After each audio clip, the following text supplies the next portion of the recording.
Was a cold evening in a quiet suburban neighborhood when Daniel Harper finally locked the front door of his small house. The day had been long. Work, traffic, cooking, cleaning, everything felt heavier when you had to do it alone. Daniel glanced toward the living room where his 5-year-old daughter, Lily, was fast asleep on the couch, her small hand still holding her favorite stuffed bunny. He smiled softly and gently picked her up, carrying her to her bedroom. "Good night, princess," he whispered, tucking her in.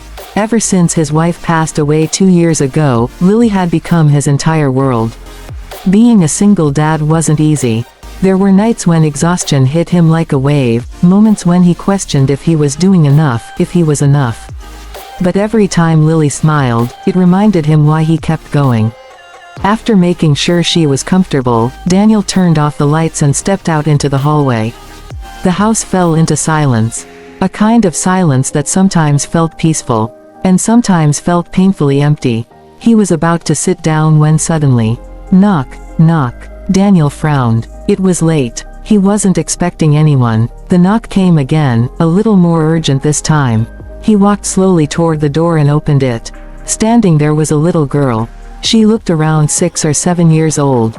Her hair was slightly messy, her clothes simple, and her eyes. Her eyes were filled with something Daniel couldn't ignore. Fear. She hugged her arms tightly, shivering slightly in the cold. Daniel immediately crouched down to her level. "Hey, are you okay?" The little girl hesitated. Her voice was soft, almost trembling. "Can I sleep with you?"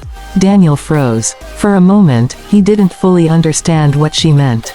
But the way she said it, scared, desperate, made it clear this wasn't something strange. This was a child asking for safety. Daniel's expression softened. "Hey, it's okay," he said gently. "Where are your parents?" The girl looked down. "My mom didn't come home." Daniel felt a tightness in his chest. "Do you know where she went?" She shook her head. "I waited, but she didn't come." Her voice cracked slightly. "I got scared." Daniel took a deep breath, trying to stay calm. "Do you live nearby?" She pointed down the street. "That house." Daniel looked in the direction she pointed.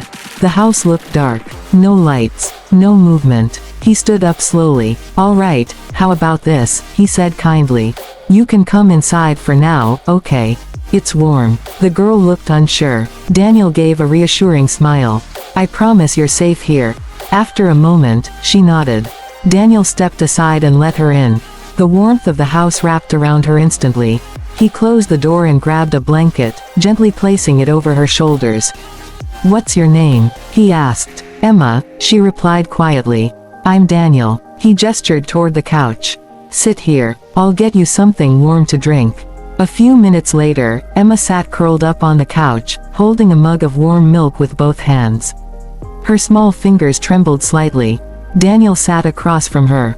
"You did the right thing coming here," he said softly. Emma looked at him. "I didn't know what else to do." Daniel nodded. "You were very brave." Just then, Lily walked into the living room, rubbing her eyes. "Daddy, who's that?" Daniel smiled. "This is Emma. She needed some help." Lily walked closer and looked at Emma. "Hi." Emma gave a small smile.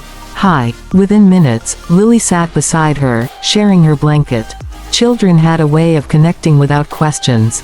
Daniel watched them quietly. Then he stood up and grabbed his phone.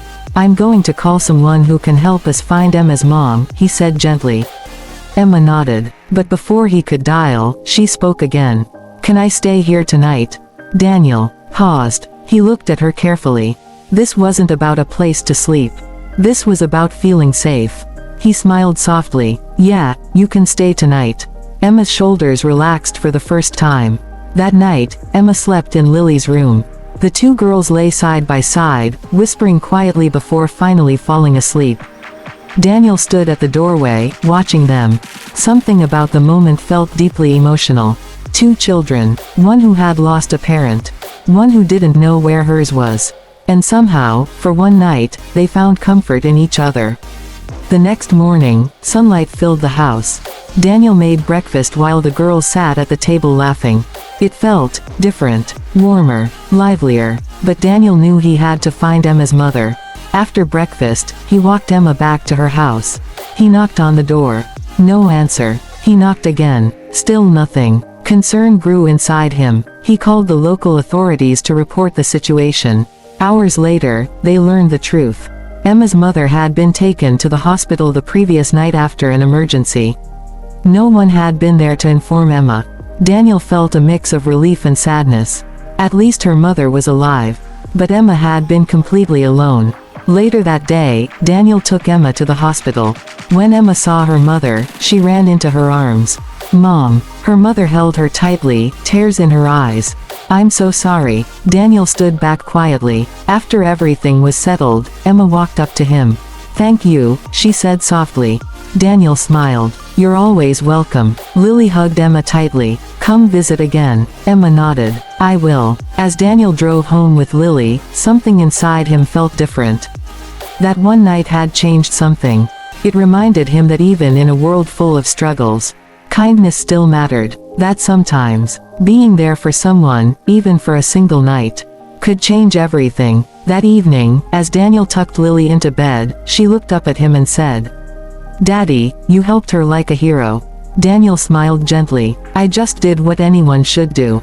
Lily shook her head. "No, not everyone would." Daniel paused. Maybe she was right. Maybe kindness wasn't always easy. But it was always worth it. Because sometimes, a simple knock on the door can become the moment that changes everything.